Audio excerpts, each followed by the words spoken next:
British actor David Harewood.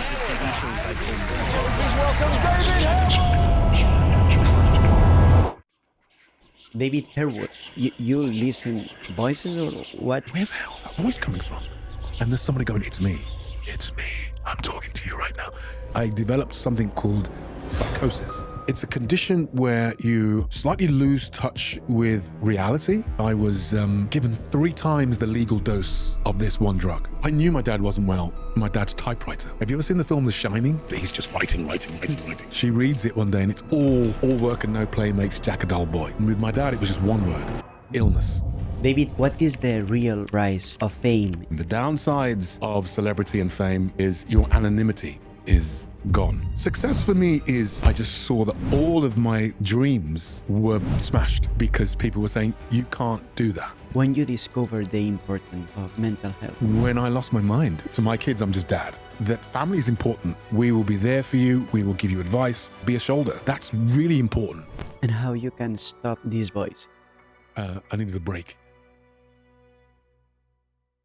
Aladetres.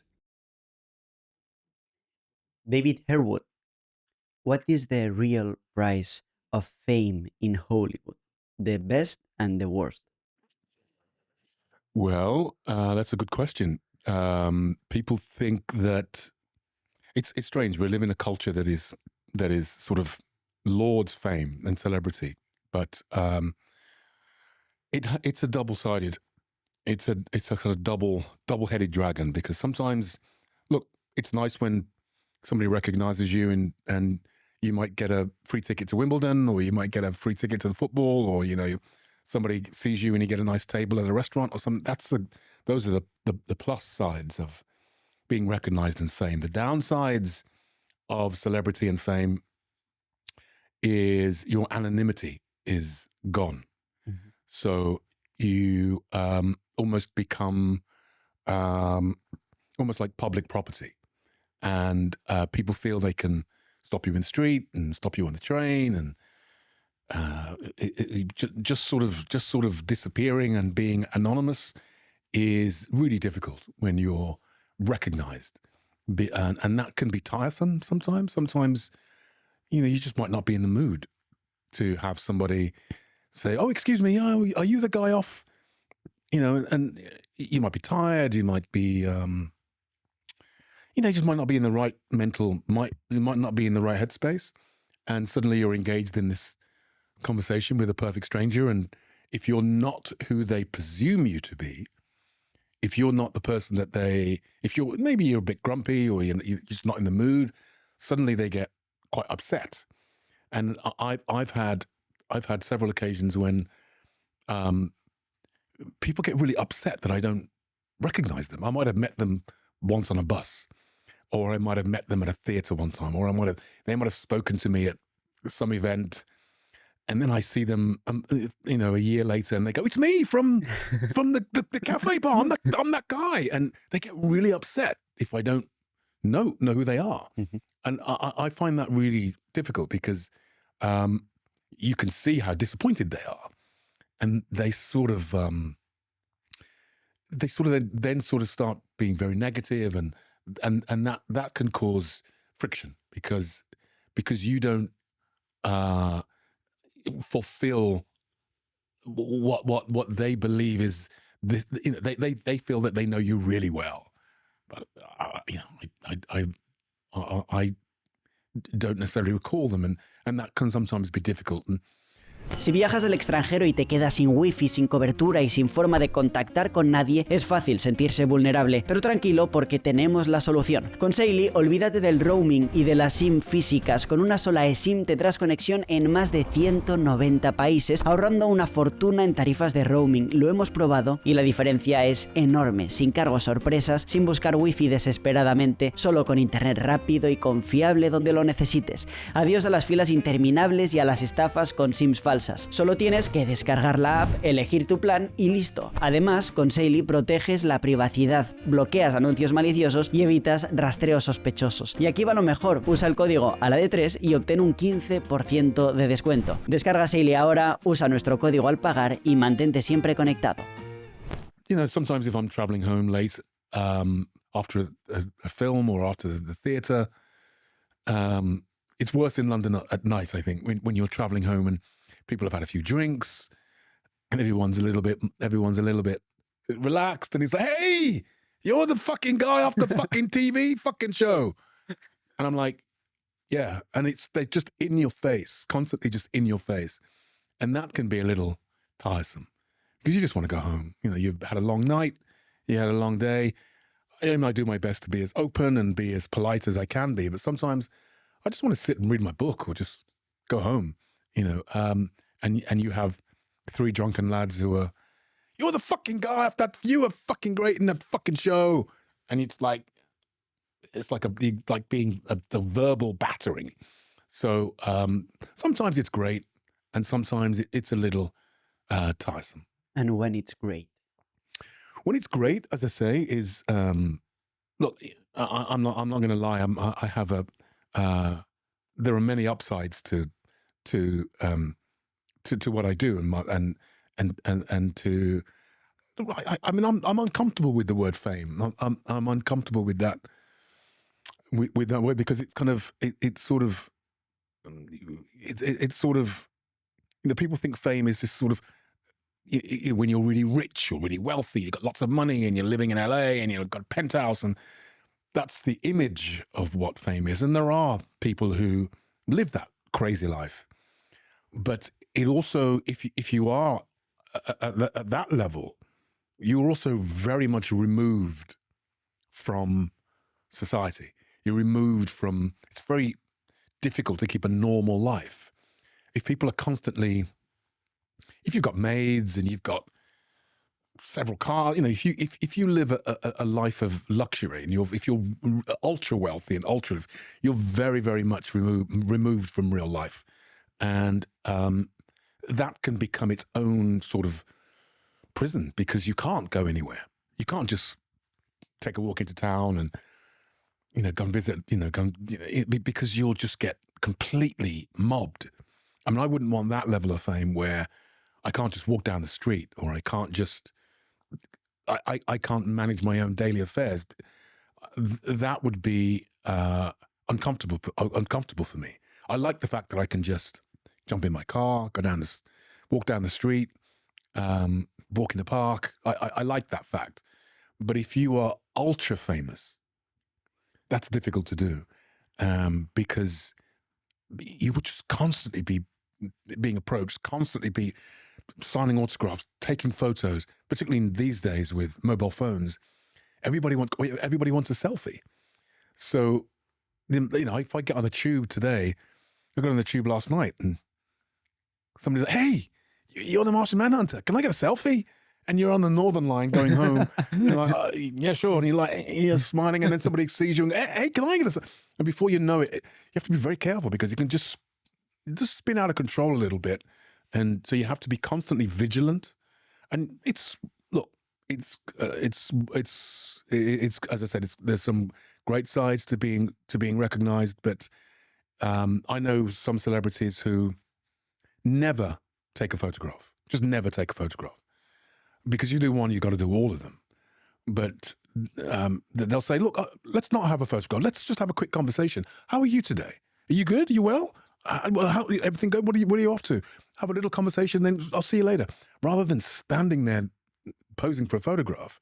It's so fake. And it's fake, it's plastic. I'd much rather have a genuine interaction with somebody, a genuine conversation with somebody, than pose like this and some sort of inane look on my face. It's so impersonal, and that's going to sit on there. What are they going to do with it? They're probably not even going to look at it. It's just a complete waste of time. So maybe if somebody had a signature, or back in the old days, you would sign somebody's bus pass or sign a piece of paper. Then maybe if you collect signatures, that's great. But the photo, that doesn't mean anything. It's just going to sit on your phone, and you'll probably never show it to anybody. Mm-hmm. Because David, what is for you success really, and maybe failure? Success for me is, I would say, survival. It's a really tough business. I mean, and many of the people that I know, many of the people that I started out with just are no longer working because it is a very difficult business. So part of success is staying sane, keeping working. If you can continue to keep working, I'm 60 years old this year, so I've been acting for nearly 40 years. That's success, I think. I mean, that's a long career. Very few people can sustain a career like that because the realities are, we are not in control of our actors are not in control of our destinies in that way. I rely on an agent, and if somebody doesn't want me for a job, if the phone doesn't ring, I don't work. And there have been times in my career when the phone just hasn't rung, when I've had long periods where I haven't been working, and they're really difficult mentally, difficult for your mental health. You've got just staying focused, staying positive. There are really, really difficult times when you're not working, and maybe your friends are working, or and you start getting envious, you start getting jealous, you start getting bitter, and it's a horrible feeling. So staying resilient and staying in the game is, I think, a sign of success. Look, don't get me wrong, getting paid a lot of money is great. Look, I would love to get paid $10 million a movie. Very few actors get paid $10 million a movie. Very few. Very few actors get paid. In the business that we're in now, money is almost shrinking. So it's hard to make a living as an actor. It's hard to make a living staying in the game. But I have a family, I have children. So my children now are your age. So I'm putting my kids through university. So if I get a job, 20% of that is for my kids. So I'm trying to balance my career and my real life, paying the mortgage, paying for the car, paying for the children. Those are the real nuts and bolts of, when you can say success. Yeah, of course, red carpets and going to film premieres are wonderful. All that's wonderful, and so being recognised, and the trappings of success can be wonderful. But for me, what it boils down to is surviving, keeping going, making sure that you can, keep your relationship afloat, keep your marriage in good shape, keep your relationship in good shape. Pay the mortgage, get your kids through university, hopefully get your kids set up and in a good job. That for me, that's success. If I get, 3 movies in a year, brilliant, fantastic. I'm very happy with that. Keeping working is a sign, for me, is successful. When that phone rings and my agent says, get on a plane and you've got a movie in Morocco, that's fantastic. That's a success. That's a good sign. So that's what I think. For me, that's what success is. It's not necessarily going to parties, being at red carpets, going to LA and living in a penthouse in Barcelona and sort of, having women come and go. That's the idea of success. Like just having this hedonistic lifestyle where you're just having fun all the time. That's unrealistic. Mm-hmm.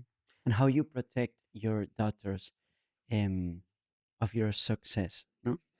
My daughters have a great attitude to it. They've always had a good attitude Mm-hmm. to, because I'm just dad. To my kids, I'm just dad.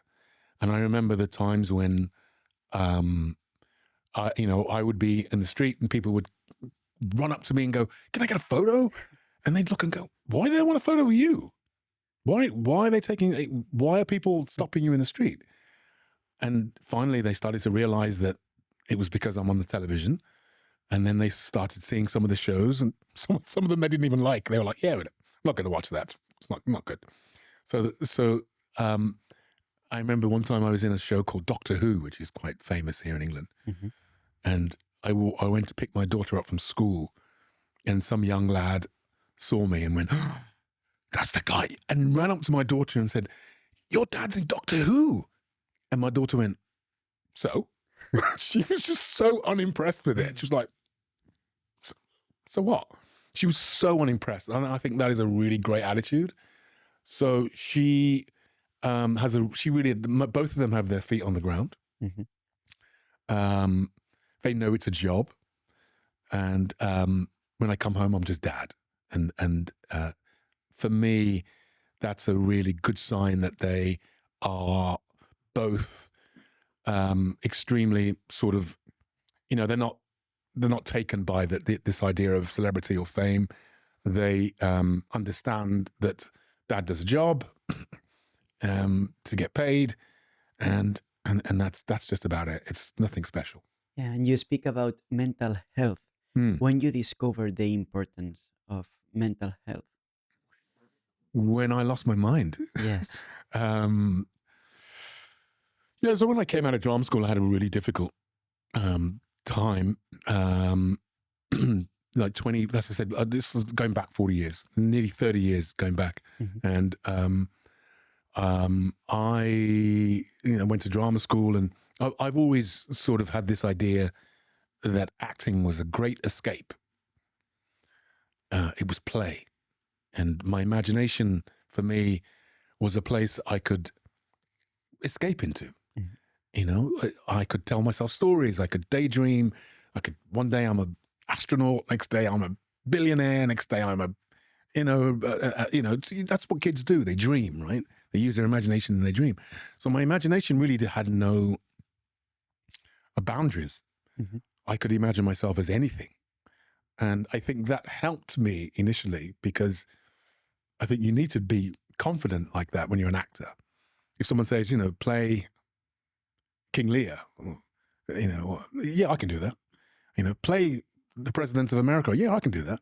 Play, as I said, play an astronaut. Yeah, I'll do that. My imagination, if I can think about it, if I can imagine it, I can be it. And that was sort of all that was that's all that was important for me. But I went to drama school, and same thing. I was one day I'm in a Dostoevsky play. I'm a Russian submariner, and I'm on a submarine. The next day I'm doing Chekhov, and I'm it's a Russian soldier or a Russian general. The next day I'm doing Shakespeare. The next day I'm doing Harold Pinter or what's a famous Spanish play? Lorca. Yes. One day, next day I'm in a Lorca play. So I'm constantly changing character, and it was great. I had a wonderful time. But when I came out of drama school, suddenly the main question was, you're black. And you can't be in Lorca because that part's not a black part. Or this part, Chekhov is writing about Russians, and Russians aren't black. So you can't play Chekhov. And that just blew my mind. I know it sounds, I just couldn't understand it. Suddenly I couldn't play those parts, not because I can't imagine myself playing those parts, because I'm not supposed to play those parts, because Russians aren't black, or Chekhov didn't say Selyukin is a black man, or this character's black. So suddenly the reality of what I was sort of banging up against my imagination. And I found that really difficult to get my head around, really difficult to comprehend. And I started to sort of realize that, I'd always dream. You dream of playing James Bond, or you dream of playing the hero in the movie, and suddenly I just saw that all of my dreams were smashed because people were saying, you can't do that. You're not supposed to do that. Critics were saying, when people would write reviews of plays, they would always say, black actor. So suddenly I wasn't David Harewood. I was suddenly a black actor, David Harewood, the black actor, David Harewood. And it was just really difficult because everything was suddenly limited. So suddenly I can't play this part, this part, this part. I can only play black parts. And the black parts were very few and far between and weren't very complex, were very two-dimensional. And I found that really difficult to cope with and was very, very unhappy and started to drink and smoke weed and just sort of, my mind was racing and lots of overthinking, lots of over-processing everything. Started to not sleep and with being mentally not in a good place, being very unhappy, being away from home, drinking, smoking. It was a very sort of bad place. I was young, was your age, so it was I began to lose touch with myself and hearing voices, and started to. I knew something wasn't right, but it was also quite exciting because there was a lot of energy, and I developed something called psychosis, which is a really common form of it's a mental health condition. It's really common, but nobody talks about it because with psychosis, you can end up being what we call sectioned. I don't know if you have that in Barcelona, but where because of your mental health is so poor, the government or the hospital can literally come and take you and put you in an institution because you're a danger, possibly to yourself, possibly to others. So for treatment, you're taken away. And that's what happened to me. And I was put in a mental institution. Crazy. I mean, it was just really, really scary. And I was very, very ill, like really ill. Not that I knew that, but I was really not in a good place. And this was like 2 years out of leaving drama school, right at the beginning of my career. And I had medication, I got myself better. But that's when, once I got myself better, I realized that what had happened, maybe I didn't realize what had happened. I knew that I'd been very ill, but it was only like 30 years later I did a documentary where I investigated exactly what happened and found out that it was all down to race, identity. There was this condition called psychosis. I had a real thorough examination of what happened to me, and it was really scary and really upsetting and really revealing. And I made this documentary that's on the BBC now, and it won some awards. And I wrote a book about my experience. And it's really helped people because not many people talk about. And we will put everything in the description of it. But buy it. Buy the book. Look on the website. And David, you talk about psychosis. So what is psychosis? And you listen voices or what? Yeah, so psychosis is, it's a condition where you slightly lose touch with reality. Mm-hmm. You experience high levels of the body has a natural natural thing called dopamine inside. Mm-hmm. Yes. And dopamine is that thing that gets you excited and euphoric. I mean, and you'll notice a lot of people who are bipolar can have real highs. Mm-hmm. Do you see the series Homeland?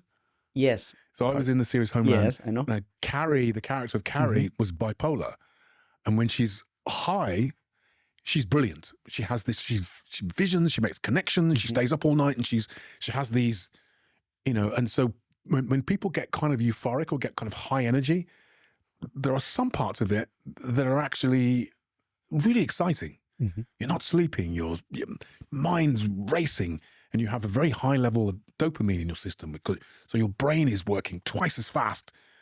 You're not sleeping because you're just racing. You have all these ideas, and there's part of it, which I said, which is really quite overwhelming, but there's a downside to that, which is when your brain just gets really tired And when your brain gets really tired of this too much activity, you can then sort of have these lapses where you're just so tired, and you have really deep sleeps, but also you then once you start to kind of lose touch with, I would say, reality, you start to sort of, your brain starts playing tricks on you. So one of the symptoms of psychosis is that you become susceptible to delusions. Mm-hmm. So a lot of people who have psychosis believe they're getting messages from Google, or you're getting people are watching you, so you might get suspicious that people are watching you, or you might, it's some astonishing things. I mean, I would open a book. I would open a book and literally point to a word just randomly, and that word would say, "And David said," and and you'd think, "Oh my God, that's a message. I'm getting a message from the universe." I mean, it was really, really exciting and really powerful experience. You might think you can control the weather. You might think, that the radio, the radio's talking to you, or that Google is trying to communicate with you.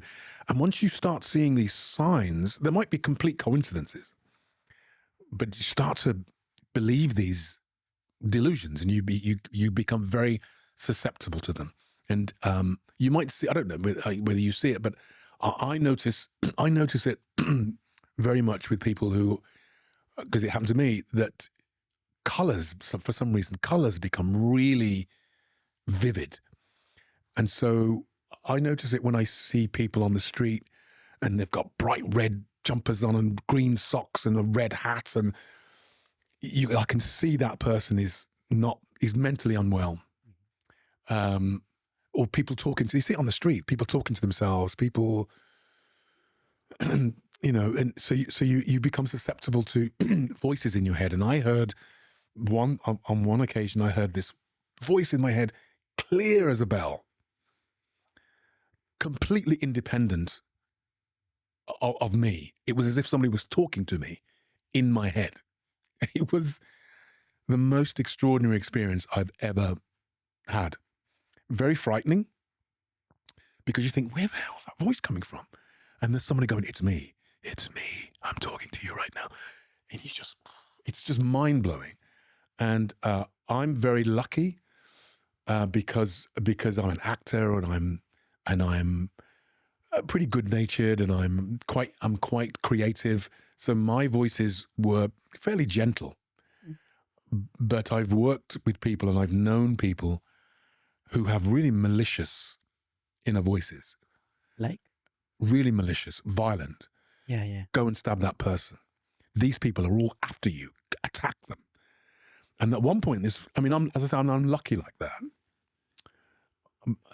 But this voice, at one point, told me to walk through the wall. I said, I can't. And I said to myself, I can't do that. He said, go and walk through that wall. And I did. I banged I banged my face on the wall. I thought, that's not going to work. And he said, oh, don't worry, it'll work later. But if I'd have been on the street, and that voice would have said to me, throw yourself in front of that car, I would have done that. That's how scary it can be. And there's many examples of people who hear voices and kill themselves. You can fly, jump off that building. You can fly. Okay, dead. So it's a very scary, very dangerous time when you're suffering from these delusions, because these voices are very, very, very real. And if you're not careful, you can do yourself and other people serious damage. Si te está gustando la entrevista, este es el momento de parar y suscribirte. De verdad, muchísimas gracias, porque cada suscripción nos ayuda a seguir creando contenido de valor para todos vosotros. Muchas gracias. And how you can stop this voice? You can speak with the voice? Some people do. And look, some people live with that.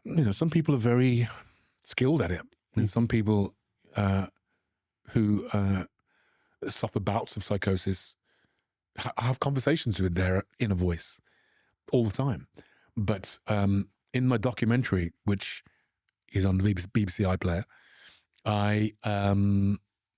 I meet a lot of young people, your age, who have also experienced psychosis. And many of them are on quite strong medication. And if they don't take their medication, like 13 tablets a day, 14 tablets a day, all trying to rebalance the chemical imbalances in their brains, if they don't take those tablets, they start to hear voices. And unfortunately for some of them, some of those voices are violent. And one kid was telling me he was running down the street with an axe, looking for this face that he kept seeing everywhere. And whenever he saw this face, he would run and try and attack it. That's dangerous. Really dangerous. So he, at the same time, he's also at university. He's also studying. He's also an extremely bright kid. But he would tell me he has to take this medication because if he doesn't, he does some really violent stuff. And David, there's any relation between a word that you read, I think, illness, in a book of your father, and all of this? 100%. Look, I remember my dad writing that, or remember reading it. Mm-hmm. I knew my dad wasn't well. We all knew he wasn't quite the full ticket. He wasn't quite well. Mm-hmm. And one day I came home and all the lights are on in downstairs, and there was just my dad's typewriter. Have you ever seen the film The Shining? With Jack Nicholson? Yes. An amazing film. Mm-hmm. I don't know. I think yes, but it's one time when he goes to this hotel and he's supposed to be writing this book, and after a couple of days, his wife sees that he's just writing, and then she reads it one day, and it's all work and no play makes Jack a dull boy. All work and no play. She goes, my God, that's all he's been writing, just those 5-6 words. And with my dad, it was just one word, illness. And I went, it was so powerful. I was like, wow, something's not right with my dad. I knew he wasn't well then. So, he was obviously experiencing a mental health crisis at that time. And 3 weeks later, he was taken to hospital. So it was a very difficult time.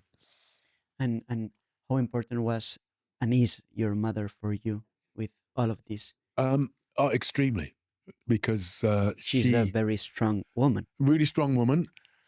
And also she sort of recognized that I needed a break. So she, when she came to collect me, and she was very firm with the hospital as well, making sure that they didn't do anything without her permission. Because if I was just some random guy on the street, they could have done anything. I could have disappeared into the system. And I'm a big guy. I'm a big black guy. And that's a scary proposition. If you disappear into the mental health system and nobody cares for you, nobody's watching you, nobody's keeping an eye on you, they will drug you. And it's quite common, it certainly was 30 years ago, a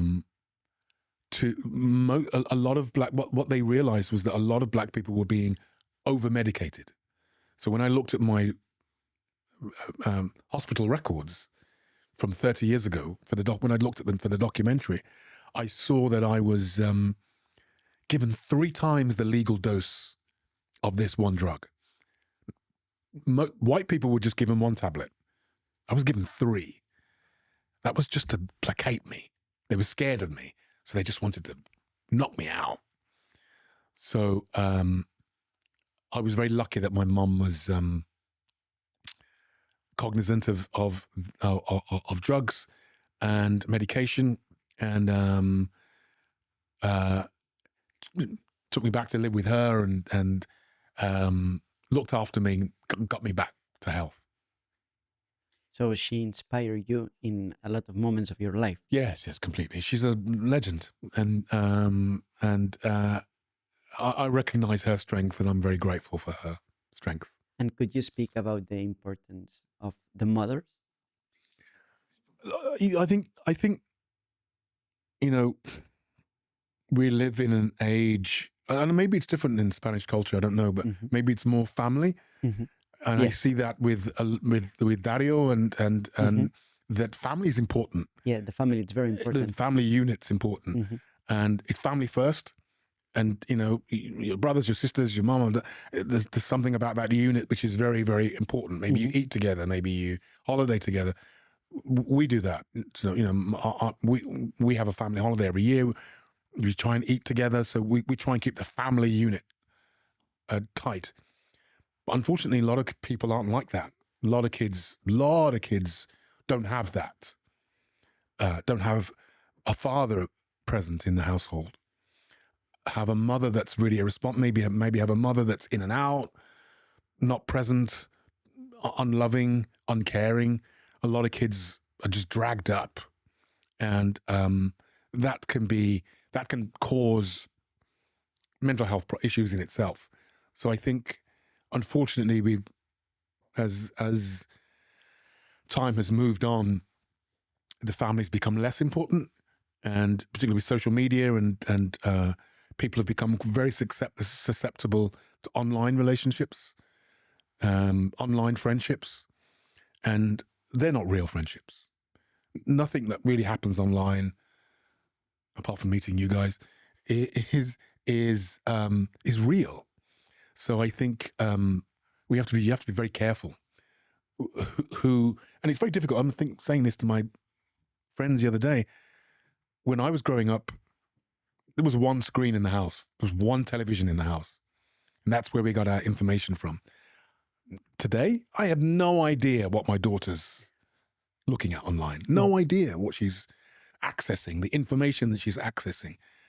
And on one hand, I think that's great because she can explore the world herself. But on the other hand, we have to be careful because somebody could be corrupting our children. There are outside influences now that have as much or if not more influence on your children than you do. And some parents just have no idea where their kids are, what they're doing, what they're looking at. So I think mothers and the family is really important because if they're in trouble, I would much rather they turn to me than look online and somebody to find someone to talk to. And both myself and my wife, we say very clear with our kids, I don't care how drunk you are, I don't care how stoned you are, I don't care where, you know, if you're in some party and you're hammered, call me. If you're in trouble, call me. If you're in a jam, call me. I don't care. I'll come and get you. I'll sit and talk to you. Don't think you cannot pick that. If you're in trouble, pick the phone up and call me because I am your primary carer. And myself and your mother are your primary carers. We will be there for you. We will give you advice. We will give you be someone to talk to, be a shoulder. That's really important. And I'd much rather my kids called me. If they were in trouble, drunk, pregnant, I'd call me and we'll discuss it together. Don't let somebody else handle that. Mhm. And David, if you want traveling to the movies part, what is the most challenging role that you play? I mean, they're all challenging, you know, because you want to make them good. Yeah. And but they're all completely different. I mean, when I did The Martian Manhunter for Supergirl, I had never heard of the character, so I had to sit and read all these comic books and things, and try and find a character that worked. So try and find a personality that worked. I mean, Shakespeare is very difficult to do. I'm doing some Shakespeare later this year on stage in the West End. It's a very difficult character. The language is difficult. So that's going to be a challenge. But I think maybe if I think back to one of the most challenging characters I had was David Estes in Homeland, because on the page there was really nothing I could get. There was nothing I could grab onto. It was a small character, and he was a CIA head of the CIA, and I didn't know anything about the CIA, so I had to read all these books on the CIA, watch a lot of films about sort of American sort of intelligence agencies and stuff, and sort of build a character, build a reality. Once I build a reality, once I build my own reality, I know if I get a character, think, how am I going to approach this? How am I going to make this real? I have to sort of find out what the world is, and then put myself into that world and sort of build it out. And once I sort of do that, I can kind of settle. There's nothing like being settled. I think you have to be settled when you, especially when you're doing screen acting. But the film I met you guys on, I think it's called Bethlehem now, was really unique because I didn't know anything about the script. I got the job from my American agent, and within like a month I was flying out to Morocco. I knew nothing about the script. I'd read the script once. In the desert? I was in the desert, the middle of nowhere, and I was like, I don't know who this character is. No idea. I only had a few lines. But when and I think this is what happens when you have some experience, I think. I sort of knew, I had this sense that when I got to the set, I would know what I was doing. And I flew into Morocco, I had a costume fitting, and I put this costume on. It was just amazing. The look, the gowns, and I immediately had a character. Immediately I knew the world I was in. So I didn't need to do that work. I didn't need to do that work weeks and months before. It came with the character. It came with the costume.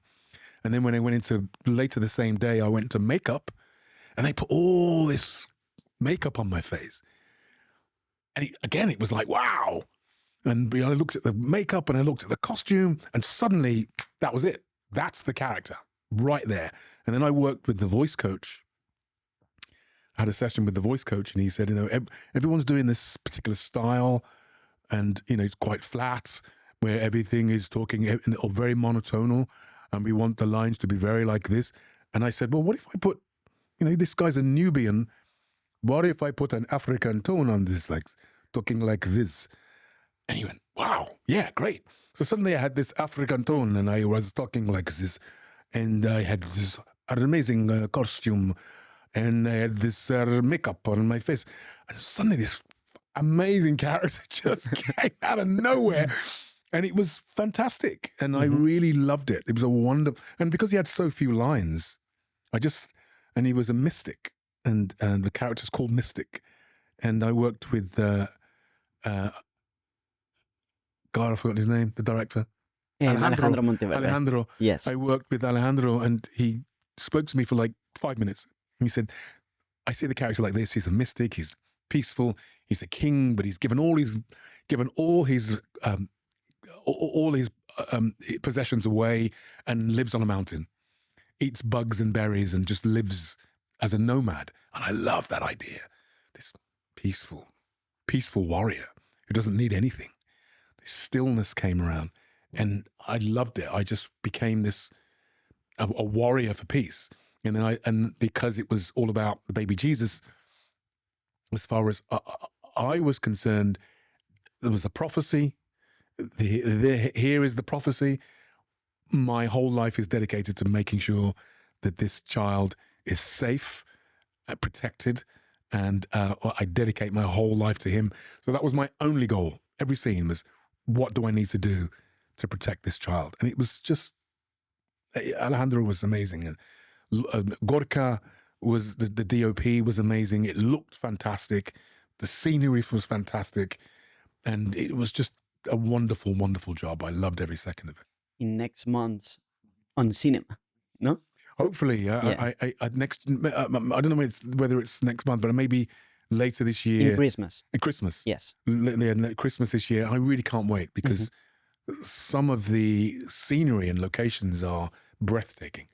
And the way that Alejandro and Gorka are lighting it and shooting the locations, it's really quite incredible. David, another important, very important movie that you do, and it's the movie that I discovered you. It's with Leonardo DiCaprio, Blood Diamond. Ah, Blood Diamond, yes. How was to do this movie? Ah, again, just crazy, incredible. But here's a story. There's another story there in that. But it's a real story. Exactly. This is what really happened. Yeah.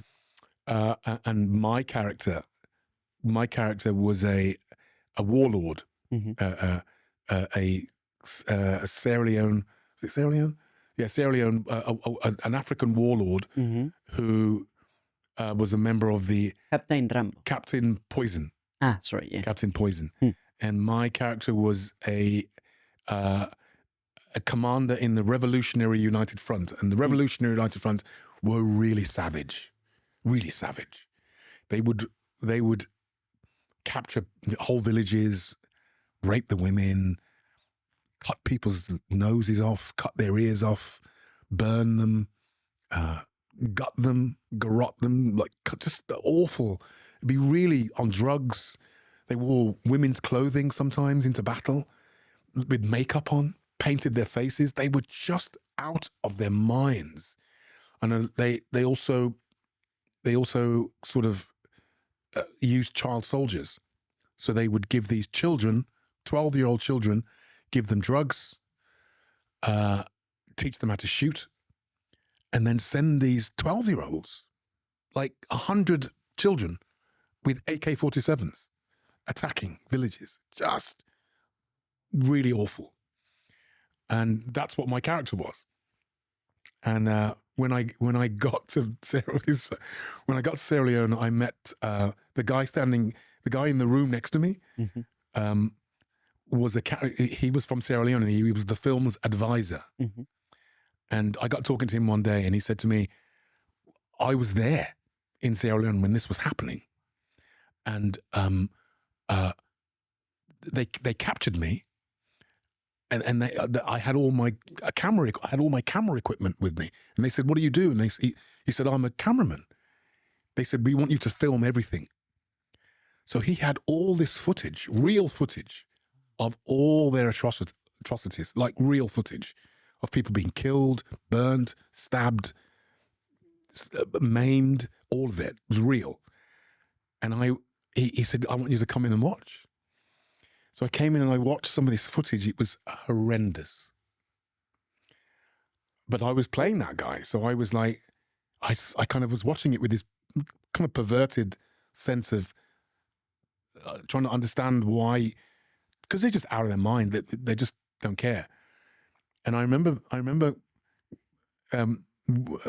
because I'd got to South Africa where we filmed it early, the director wanted to see me, and I'd read the script. I'd read the latest version of the script, and my character was only in 3 scenes originally. And I'd read the script, and there was all these scenes in the camp, and I was like, I should be in all those scenes. My character should be in those scenes. So I said to the director, "I think you're missing a trick here." I said, "My character should be in all these scenes. He's a really good character." I said, "Look, I don't care if, I'll just come on the day and sit in the background, but I think I should be in the scenes." And he said to me, yeah, he thought I was just trying to make my part bigger. So he just kind of laughed it off and said, yeah, whatever. And on my first day's filming, Ed Zwick, who directed Gloria, the film you're talking about, that you talked about before, he was doing this big shot of the mine, of me being in the mines, and it was a big sweeping shot of the mines, and then kind of landed on my character. And I could see I didn't have enough. I only had 3 lines. And I could see the camera wasn't even on me. And I was like, when do I start my line?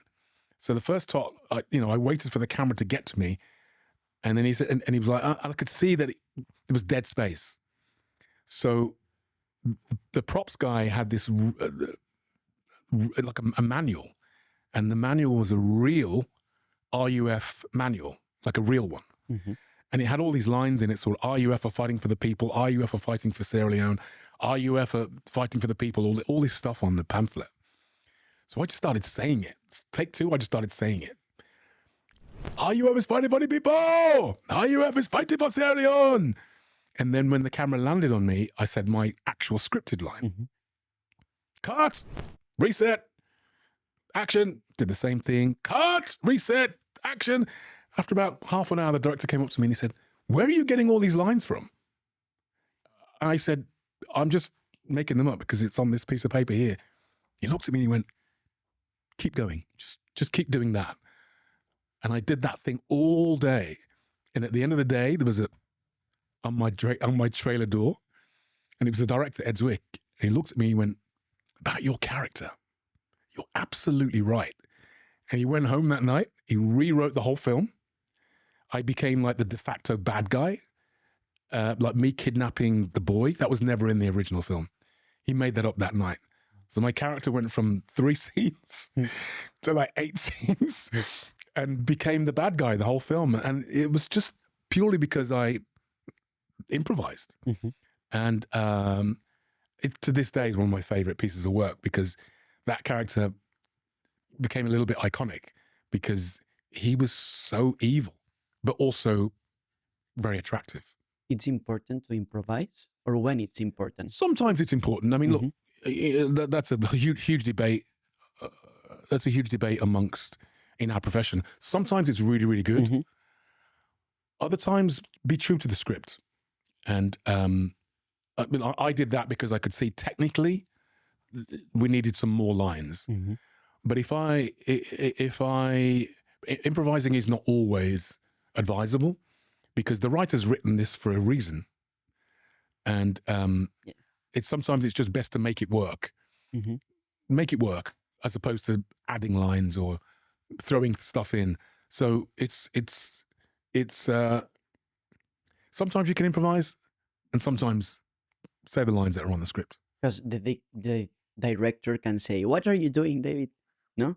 And you don't want this. Yeah, and as I say, sometimes it works. But we can see that sometimes it works. Sometimes it's just not necessary. Yeah.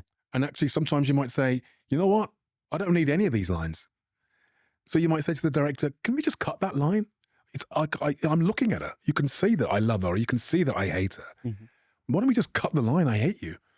You can see it on my face. And sometimes they'll just say, yeah, great. And how is to work with Leonardo DiCaprio?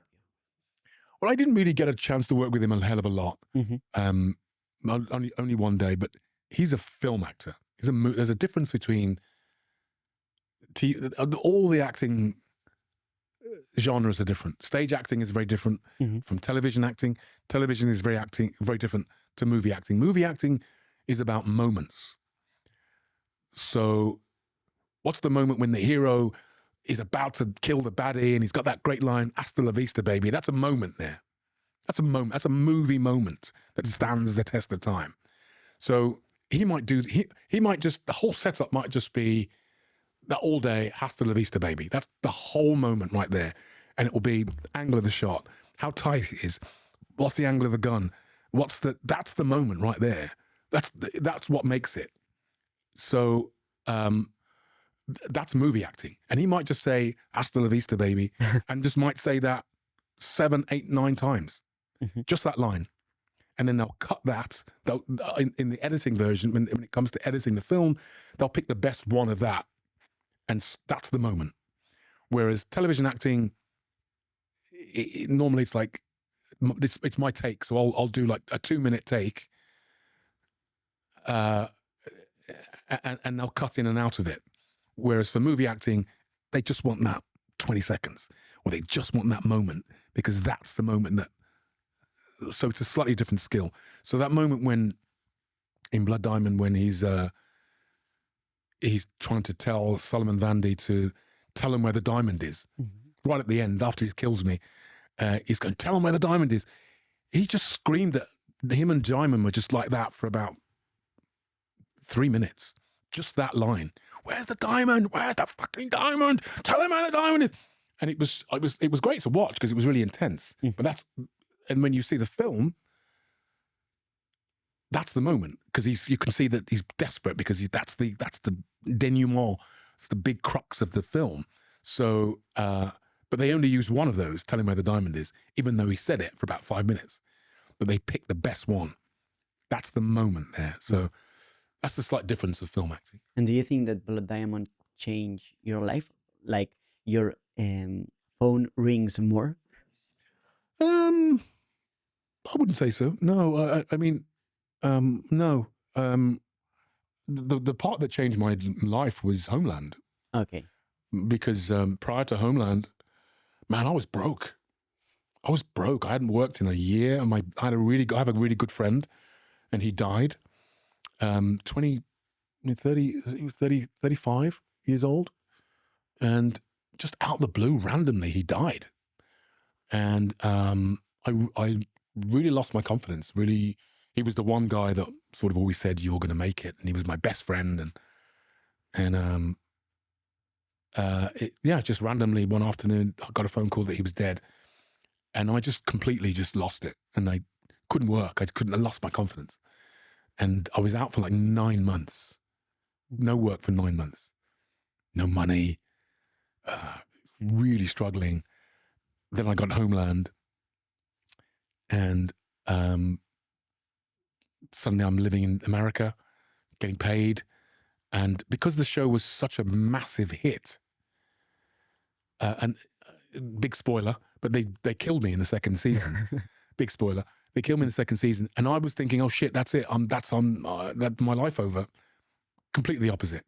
Once I'd been in that hit show, that phone just kept ringing, and it was just like, "Yeah, come and see that. Come and meet. We'd really like to meet you, and we'd really like to meet you, and come into the room." And whereas maybe before I used to have to audition, then it was just come in.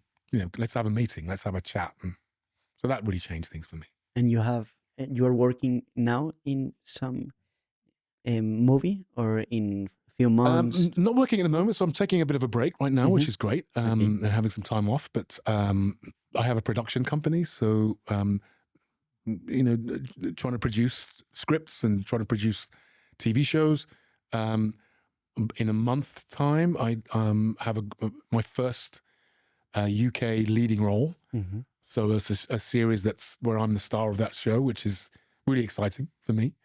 That's called Pierre. It's like a legal drama. So that we'll start shooting that in London in May. So I'll do that for 3 months, which is very exciting. And then I'm going to be on stage doing a big Shakespeare show in the West End. So my year is already, I'm done. I'm literally, that finishes in January 6th. So from May to January, I'm booked, which is weird because part of what I like to do as an actor is the surprises. You just never know when you might get a call, go to Morocco in a movie. I like that. But I won't be doing that this year because I'm going to be busy all the way through. And David, if you can leave an advice for all the people that are listening this interview, what it would be? Advice. I would say stay engaged because the world is in a really weird place right now. And we need your generation, I think, to step up and, just correct these. My generation have lost it. They're crazy. So I would say we're hoping your generation can maybe usher in a whole new era of peace and stability. But also on a personal level, I just think that look after yourselves, look after your mental health, watch your thoughts. I grew up without the internet. I grew up before we had mobile phones, and your generation, what you're growing up with, the amount of information, it's almost overload. I think you have to be very careful with what you consume. There's a lot of disinformation. So just be careful with what you consume. And I would implore you to be prepared for some tough times. Be prepared for tough times because it's not always sunshine and roses. Life as somebody who's 60, life's tough. And being resilient and resourceful will stand you in good stead. So be resilient, be resourceful, do the work, watch your thoughts, and be very careful with your mental health. So David Harewood, thank you very much for teaching us about the real face of acting. Thank you very much, and thank you for asking me. Si te ha gustado esta entrevista, tenemos otra por aquí que te va a encantar. Muchísimas gracias. Aladetres.